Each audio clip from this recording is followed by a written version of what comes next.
So accessory duct मध्ये कुठल्या कुठल्या डक्ट आहेत त्या पहिल्यांदा सांगते. फर्स्ट आहे रेडिटेस्टिस. यावेळी वेगळी डायग्राम दिलेली आहे तर त्याच्यामध्ये रेडिटेस्टिस दिसेल तुम्हाला. या आधीच्या डायग्राम मध्ये जुन्या सिलेबस मध्ये ते नव्हतं. नेक्स्ट आहे व्हासा डिफरेन्शियम आहे vas efferens. Vas efferens okay. त्यानंतरचा नेक्स्ट आहे इपिडिडर्मिस. नेक्स्ट आहे व्हास डेफरन्स. व्हास डेफरन्स नंतरचा नेक्स्ट पार्ट आहे इजॅक्युलेटरी डक्ट.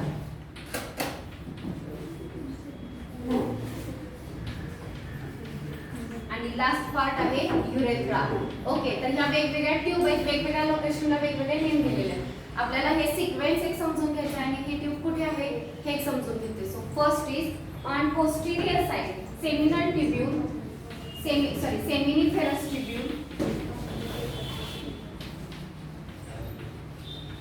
कोणत्या साइडला?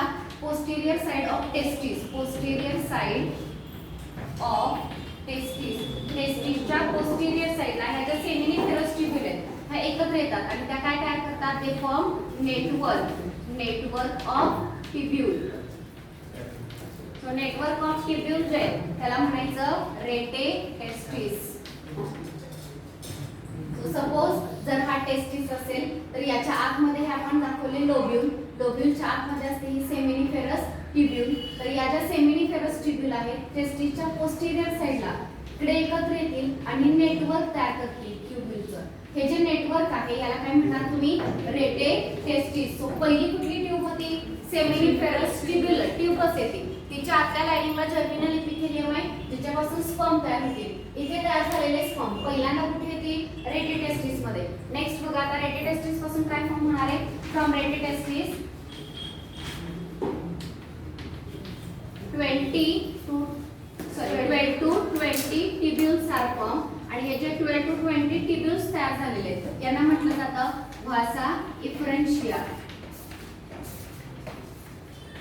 अजून आपण टेस्टिसच्या बाहेर आलेलो नाहीये.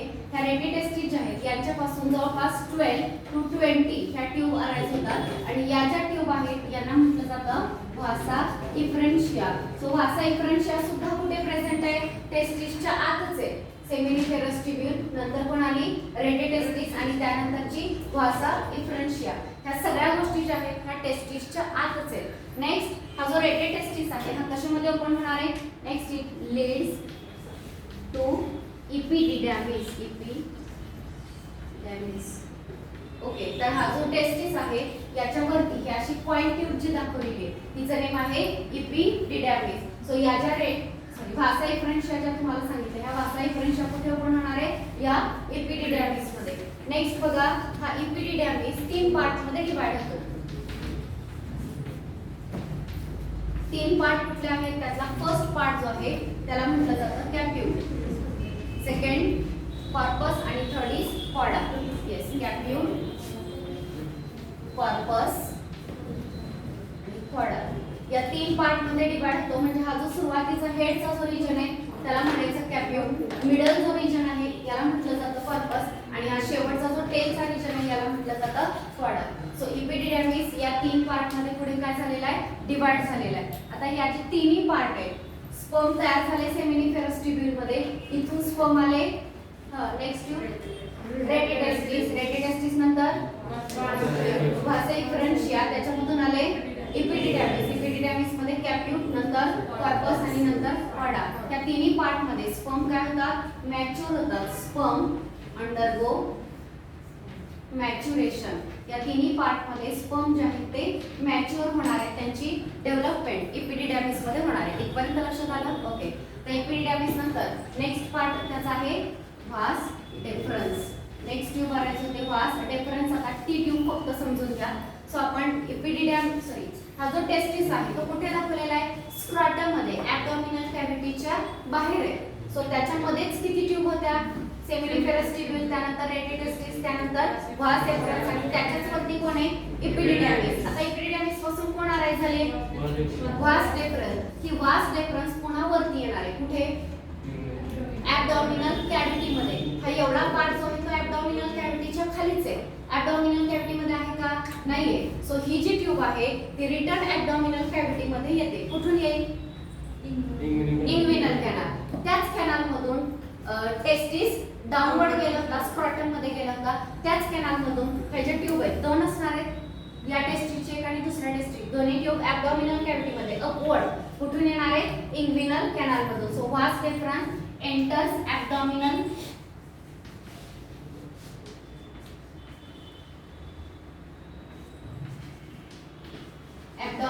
cavity through inguinal canal. Inguinal canal मधून या आत येतील. वरती आल्यानंतर जिथं युरिनरी ब्लॅडर आहे, बरोबर? युरिनरी ब्लॅडर माहितीये?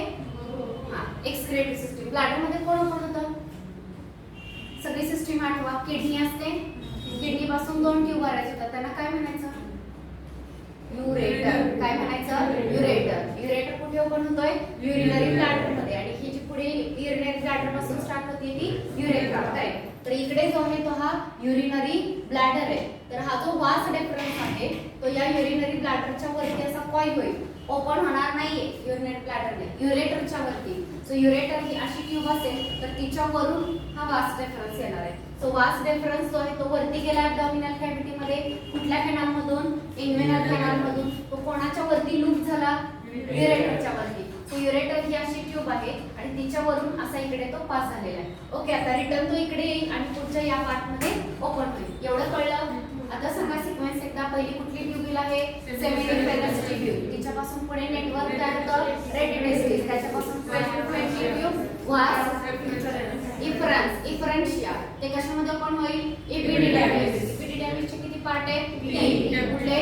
कॅप्यूल, कॉर्पस आणि कॉर्डा. सिक्वेन्स लक्षात ठेवा. तिथं स्पर्म मॅच्युअर होईल. पुढे मॅच्युअर झाला, पुढे कुठला पार्ट आहे? वास डिफरन्स. कुठे आला? ॲब्डॉमिनल कॅव्हिटी मध्ये. ॲब्डॉमिनल कॅव्हिटी मध्ये कोणाच्या भोवती लूप झाला? युरेटर. आणि आता ओपन होणार आहे युरेथ्रा मध्ये. पण कसं ओपन होईल बघा?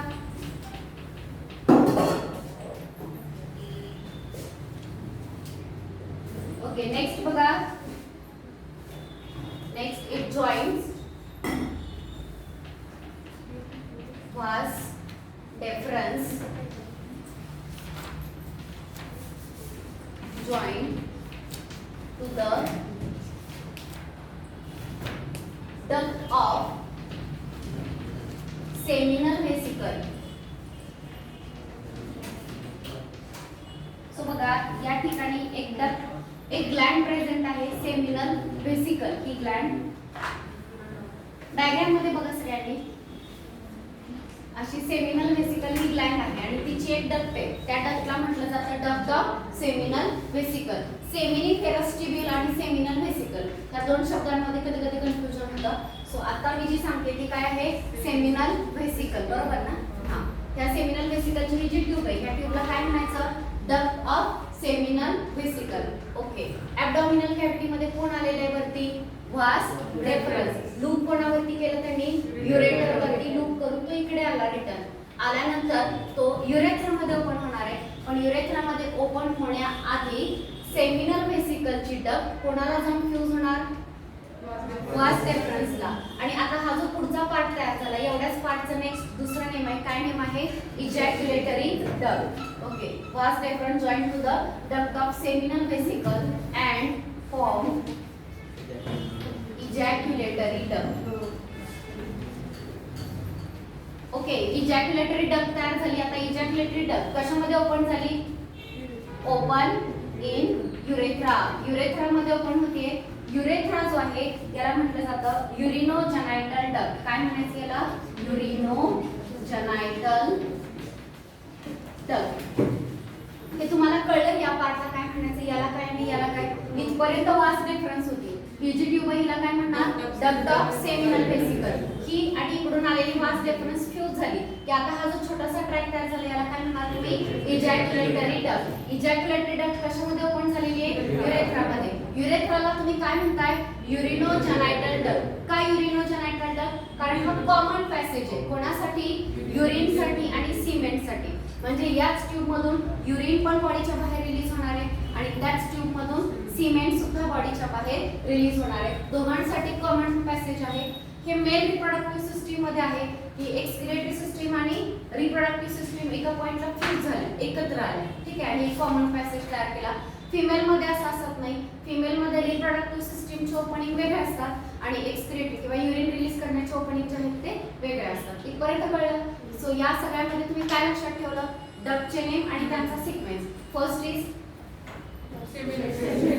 seminiferous tubule. From seminiferous tubule there is network of tubule called as radiotestis. From radiotestis 12 to 20 tube arises which are called as vas efferents. Vas efferents opens into epididymis which is divided into three parts. Capium, corpus and chorda. In this epididymis sperm undergo maturation. Now this epididymis vas deferens enters into the abdominal cavity. Upward जाणार आहे through inguinal canal. It loop over ureter and opens into the urethra. Before opening into urethra, it joins with the seminal vesicle and form ejaculatory duct. So हे urethra सांगण्याआधी तुम्हाला ejaculatory duct सांगायला गेला आणि मग sequence मध्ये urethra येईल. urethraला तुम्ही काय म्हणणार आहात? urinogenital duct. urinogenital duct का? Because it is common passage for urine and semen. दोघांचा हा कॉमन पॅसेज आहे म्हणून urinogenital duct. आता त्यानंतर नेक्स्ट बघा, मेल मध्ये पर्टिक्युलरली युरेथ्रा जो आहे तो लॉंग असतो ॲज कम्पेअर्ड टू फिमेल. फिमेलच्या युरेथ्रापेक्षा मेल युरेथ्रा जो आहे तो लॉंग आहे. Second thing, it passes through penis. Passes through penis. Third thing, it opening जे आहे त्या युरेथ्राचं ओपन आउटसाइड थ्रू हा वर्ड लक्षात ठेवा, युरेथ्रल मीटस किंवा त्याला युरेथ्रल ऑरिफाइस असं म्हटलं जातं.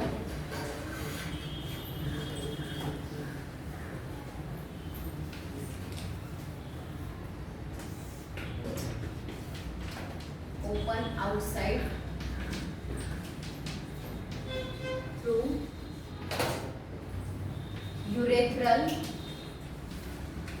meatus, or it is also called as urethral orifice. Okay, urethral orifice मधून हा बाहेरच्या बाजूला ओपन होणार आहे. Except urethra, all ducts are in pair. All ducts are paired except urethra. हे पण महत्त्वाचं आहे. फक्त युरेथ्राच एकच डक्ट आहे रिप्रोडक्टिव्ह, बाकी सगळ्या पेअर्ड आहेत. रेडियोटेस्टिस इकडे असणार आहे, इकडे असणार आहे. वास एफरन्स इकडेही आहे, इकडे आहे. पुढे वास एफरन्स नंतर इपिडिडमिस या टेस्टिस वरती आहे, इकडे पण आहे. वास डेफरन्स दोन्हीकडून दोन ट्यूब असणार आहेत. वास डेफरन्स नंतर दोन इजॅक्युलेटरी डक्ट सुद्धा असणार आहे. युरेथ्रा मात्र एकच असतो. सगळ्यांना समजलं? सो हा सेकंड पार्ट होता मेल रिप्रोडक्टिव्ह सिस्टीम मधला. कळलं सगळ्यांना? काही रिपीट करायचंय? नेक्स्ट स्टार्ट करूया ग्लॅड्स. नेक्स्ट पार्ट आहे ग्लॅड्स.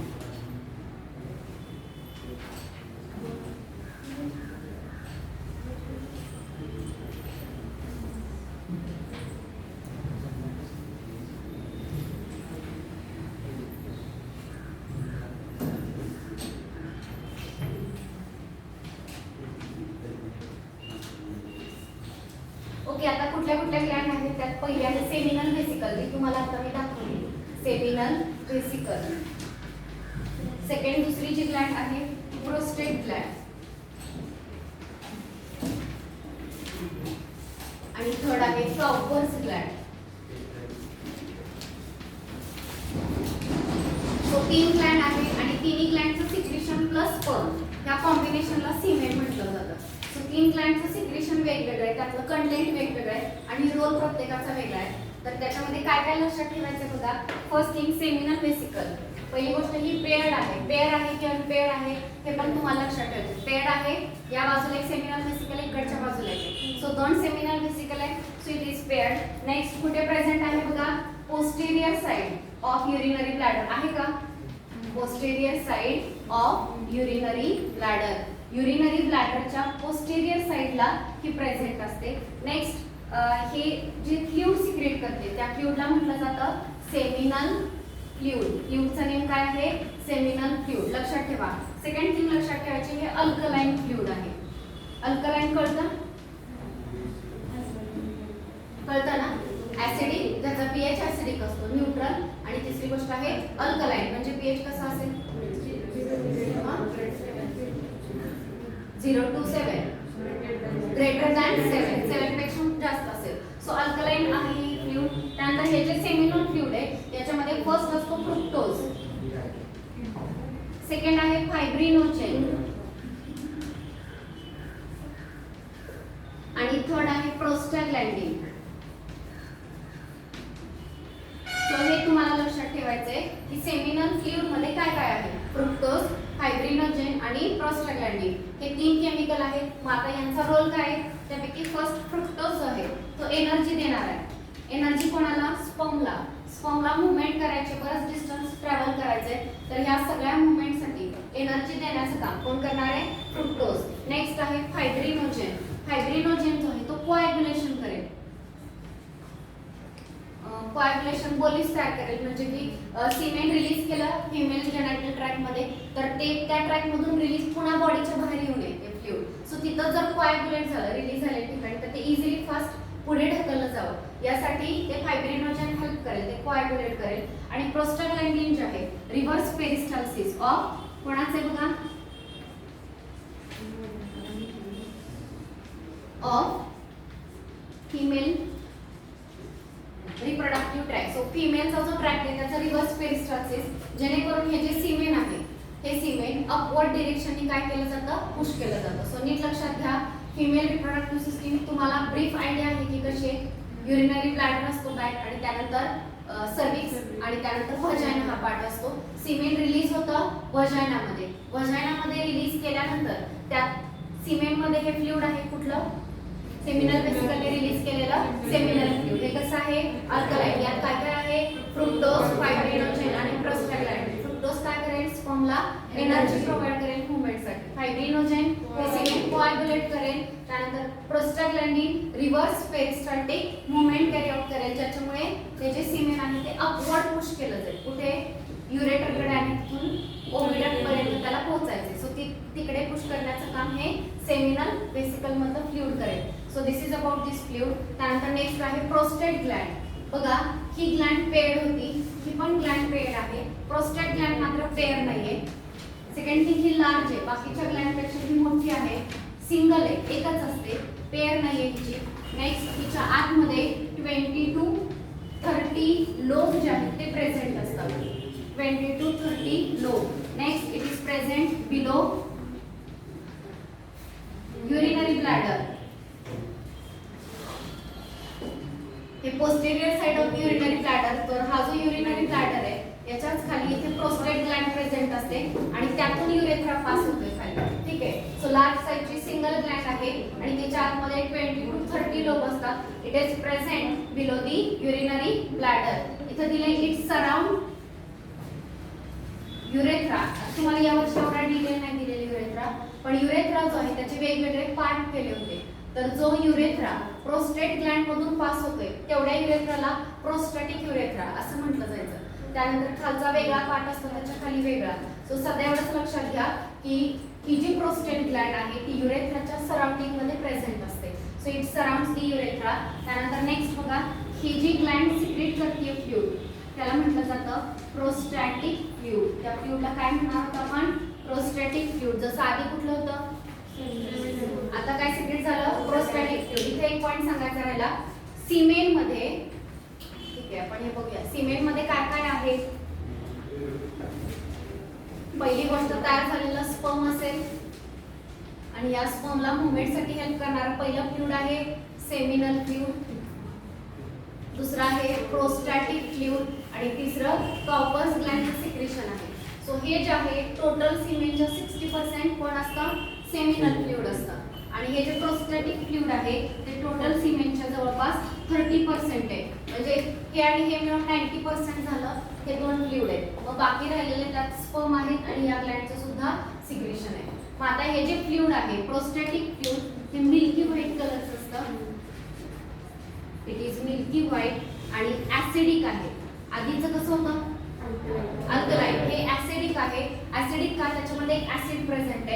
सायट्रिक ऍसिड आणि दुसरी गोष्ट याच्यामध्ये असते ती म्हणजे ऍसिड फॉस्फेटेस आहे का, ऍसिड फॉस्फेटेस.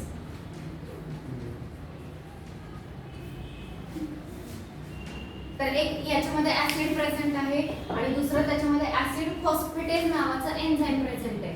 हे एन्झाईम काय करणार आहे तर फिमेल जेनायटल ट्रॅक्ट मध्ये कुठे रिलीज होणार आहे, हे वजायनामध्ये. वजायनामध्ये सुद्धा एक फ्लुइड सिक्रेट झालेलं असतं किंवा तो ट्रॅक्ट ऍसिडिक केलेला असतो.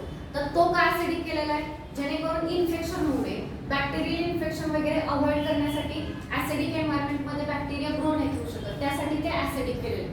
पण जेव्हा स्पर्म रिलीज होणार आहे तिथे स्पर्म त्या ऍसिडिक एन्व्हायरमेंट मध्ये अलाइव्ह राहू शकणार नाही, तिथं स्पर्म पण किल होतील.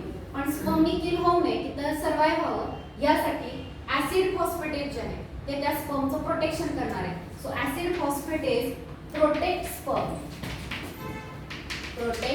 Sperm from acidity of vagina. So वजायनाचं जे ऍसिड आहे ते थोडंसं डिनेचर करायला हे हेल्प करेल आणि त्या ऍसिड पासून त्याचं प्रोटेक्शन करण्याचं काम, स्पर्मचं प्रोटेक्शन करण्याचं काम हे ऍसिड फॉस्फेटेज करणार आहे. ठीक आहे, आपण एकदा रिकॉल करूया. दोन ग्लँड सांगितल्या, पहिली कुठली सेमिनल वेसिकल आणि दुसरी प्रोस्टेट ग्लँड. ही ग्लँड पेअर्ड आहे, ही ग्लँड सिंगल आहे. ही थोडी स्मॉल साईजची असते कंपॅरेटिव्हली, ही लार्ज साईजची. ही कुठे प्रेझेंट आहे, posterior side of urinary bladder, urinary ब्लॅडरच्या पोस्टेरियर खालच्या बाजूला. आणि ही जी प्रोस्टेट ग्लँड आहे ती युरिनरी ब्लॅडरच्याच खाली युरेथ्राच्या सराउंडिंग मध्ये ही प्रेझेंट असते, बरोबर. ओके, नेक्स्ट ही जी ग्लँड सिक्रेशन सिक्रेट करते त्याला काय म्हणायचं, सेमिनल फ्लुइड आणि याला म्हणायचं प्रोस्टॅटिक फ्लुइड. टोटल सीमेनच्या कंपोजिशन मध्ये सेमिनल फ्लुइड किती असतात, 60% आणि प्रोस्टॅटिक फ्लुइड 30%. सेमिनल फ्लुइड मध्ये काय, फ्रुक्टोज, फायब्रिनोजेन आणि प्रोस्टाग्लॅंडिन. फ्रुक्टोज काय करेल, स्पर्मला एनर्जी प्रोव्हाइड करेल, फायब्रिनोजेन कोआग्युलेट करेल ते सीमेन आणि प्रोस्टाग्लॅंडिन ते reverse peristaltic movement female reproductive tract मध्ये घडून आणेल, जेणेकरून स्पर्म पटकन वरती पुश होतील, जास्त ट्रॅव्हलिंगला वेळ द्यायला लागणार. प्रोस्टेट ग्लँड जे आहे प्रोस्टॅटिक फ्लुइड सिक्रेट करते. टोटल सीमेनच्या किती आहे, यात काय काय आहे, सायट्रिक ऍसिड आणि ऍसिड फॉस्फेटेज. सो याच्यामुळे ऍसिडिक एन्व्हायरमेंट क्रिएट होईल आणि ऍसिड फॉस्फेटेज वजायनाच्या ऍसिडिटी पासून त्या स्पर्मचं प्रोटेक्शन करेल. हे समजलं, हे अल्कलाइन फ्लुइड होतं आणि हे ऍसिडिक फ्लुइड, इथपर्यंत कळेल. त्यानंतरचं नेक्स्ट जे दिलेलं आहे ही ग्लँड आहे Cowper's Gland, which is also called as, काय म्हणायचं याला, बल्बो युरेथ्रल ग्लँड. बघा, काउपर्स ग्लँड और बल्बो युरेथ्रल ग्लँड ही सुद्धा स्मॉल साईजची आहे, ही पण पेअर्ड आहे. पहिली पेअर्ड होती आणि ही थर्ड पेअर्ड आहे, ही एकटी आहे. नेक्स्ट बघा, it is present on either side of urethra, either side of urethra. जर हा तुम्ही प्रोस्टेट ग्लँडच्या खाली जर युरेथ्रा बघितला तर तिथेच दोन ग्लँड प्रेझेंट असतात आणि या ग्लँडला काय म्हटलं जातं, काउपर्स ग्लँड किंवा bulbo urethral Gland. So they are present on either side of urethra. त्या जे काही फ्लुइड सिक्रेट करतात त्याला सेपरेट नेम नाही, पण ते जे फ्लुइड आहे ते अल्कलाइन आहे. पहिलं कसं होतं, हे ऍसिडिक, पण आहे अल्कलाइन. ओके, विस्कस आहे, घट्ट असतं आणि याच्यामध्ये म्युकस असतो. हा म्युकस जो आहे तो काय करेल, सगळ्या ठिकाणी म्युकस चालवतोच आहे, काय करेल, नाही, ल्युब्रिकेट. ओके, म्युकसचा रोल काय, ल्युब्रिकेशन करणं. So lubricate during copulation, lubrication during population. So semen release करण्यासाठी पेनिस जेव्हा इन्सर्ट केलं जाईल तेव्हा तो ट्रॅक ल्युब्रिकेट करण्यासाठी काय आहे, याच्यामध्ये म्युकस आहे, जेणेकरून ट्रॅक ल्युब्रिकेट होईल आणि इझिली सीमेन रिलीज केलं जाईल. So this is about the Cowper's Gland और बल्बो युरेथ्रल ग्लँड. तिन्ही पण ग्लँड ऍक्सेसरी ग्लँड झालेले आहेत, कळल्या सगळ्यांना. आणि या ग्लँडचं सिक्रेशन प्लस स्पर्म त्या कॉम्बिनेशनला काय म्हणतो आपण, सीमेन. अजून एक, याच्यामध्ये कोणती शुगर रिलीज झालेली आहे, फ्रुक्टोज. आधी एक्स्ट्रा पॉइंट मध्ये दिलेलं, आता मे बी ते नाही दिलेलं. सो फ्रुक्टोज जे आहे रेप केसेस मध्ये एव्हिडन्स म्हणून यूज केलं जातं, कारण बॉडीच्या बाकी कोणत्याही पार्ट मध्ये फ्रुक्टोज शुगर रिलीज नाही होत, तयार नाही होत, फ्रुक्टोज आपण बाहेरून घेतो, फ्रूटमध्ये असणारी शुगर.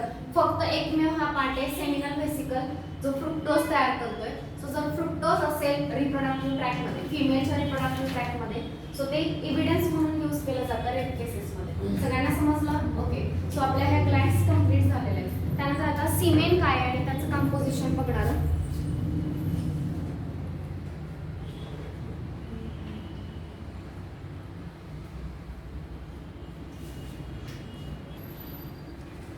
बघा सीमेन जे आहे हे विस्कस, अल्कलाइन आणि मिल्की व्हाईट. तुम्ही बघितलं असेल दोन्ही ह्याचं सिक्रेशन कसं होतं, अल्कलाइन फक्त एकाच ऍसिडिक होतं. सो साधारण हे अल्कलाइन आहे, मिल्की व्हाईट कलरचं असतं आणि याचा पीएच जो आहे तो 7.2 to 7.7. सो स्लाइटली अल्कलाइन आहे.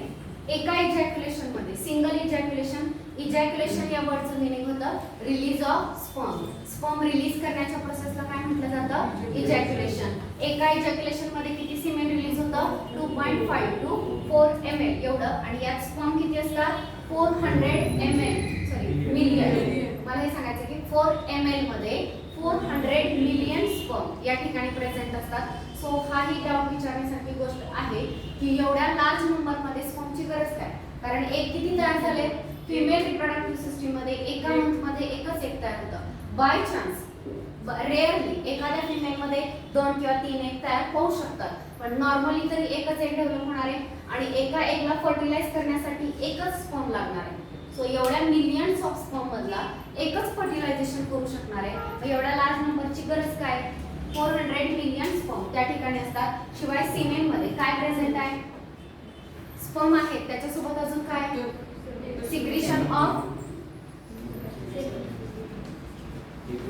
इपिडिडॅमिस. यस, इपिडिडॅमिस सुद्धा फ्लूइड सिक्रेट करतो. अजून ऍक्सेसरी ग्लँड. पुढे ऍक्सेसरी ग्लँड कुठल्या,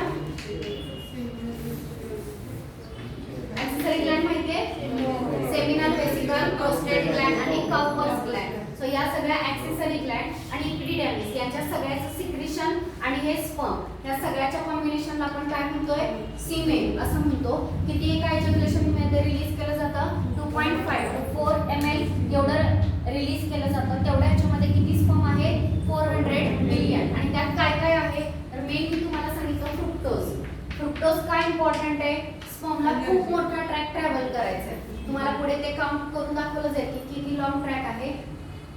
सो त्याला एनर्जीची गरज आहे, हा फ्रुक्टोज देईल. कॅल्शियम आणि बायकार्बोनेट काय करेल, कॅल्शियम आणि बायकार्बोनेट काय करणार आहे, अल्कलाइन कंडिशन क्रिएट करेल. So calcium and bicarbonate neutralizing acidity neutralize करण्याचं काम करेल. आणि प्रोस्टाग्लॅंडिन जे आहे ते ऍक्टिव्हेशन फॉर मूवमेंट. प्रोस्टाग्लॅंडिन जे आहे ते मूवमेंट साठी त्याला हेल्प करणार. सो वेगवेगळे आपण रोल आधी बघितलेलंच आहे. सो या सगळ्या कॉम्बिनेशनला आपण सीमेन म्हणतोय. सो एवढा लार्ज नंबर असण्याचं रिझन काय आहे, तो स्पर्मला मेल रिप्रोडक्टिव्ह ट्रॅक मध्ये खूप मोठा डिस्टन्स ट्रॅव्हल करायचे. म्हणजे सेमिनिफेरस ट्यूब्यूल नंतर नेक्स्ट आहे रेटिटेस्टिस. रेटिटेस्टिस नंतर येणार आहे तो वास एफरन्स. इथून येणार तो एपिडिडॅमिस. इथून वास एफरन्स, मग इजॅक्युलेटरी डक्ट, मग युरेथ्रा, मग वजायना मध्ये रिलीज होईल. वजायना नंतर तो जातो पहिल्यांदा युटेरस मध्ये आणि युटेरस नंतर ओव्हिडक्ट मध्ये. सो एवढा सगळा ट्रॅक ट्रॅव्हल करण्यासाठी हा एवढा सगळा ट्रॅक ट्रॅव्हल करण्यासाठी एनर्जी पाहिजे, तो फ्रुक्टोज येणार आहे. पण हा ट्रॅक ट्रॅव्हल करताना कितीतरी स्पर्म ट्रॅक मध्येच किल होतात. सो ऍक्च्युली 1 पर्यंत पोहोचणारे 100 एक स्पर्म म्हणजे मिलियन्स मधले काही स्पर्म शिल्लक राहतात जे 1 पर्यंत सक्सेसफुली पोहोचतात. जर असतानाच सीमेन मध्ये 1000 एक स्पर्म असते तर काय झालं असतं, 1 पर्यंत. मी तुम्हाला सांगितलं की जेव्हा 400 मिलियन स्पर्म आहेत त्यातले 100 एक स्पर्म कुठपर्यंत पोहोचतायत, 1 पर्यंत पोहोचतायत. असताना जर 1000 असते 100 असते तर काय झालं असतं, स्पर्म पर्यंत पोहोचणाऱ्यांचा नंबर काय झाला असता, अजून कमी. आणि सक्सेसफुल फर्टिलायझेशनचे चान्सेस अजून कमी झाले असते. सो ज्या मेल मध्ये सीमेन मध्ये स्पर्मचा काउंट कमी असतो त्यांच्याकडे सुद्धा फर्टिलायझेशनची ॲबिलिटी असत नाही. स्पर्मचा काउंट एवढा मोठा असणं गरजेचंच असतं सक्सेसफुल फर्टिलायझेशनसाठी. समजलं? Okay. So this is about the सीमेन. सो इथं आपला सीमेन हा पॉइंट संपलेला आहे. टेम्परेचर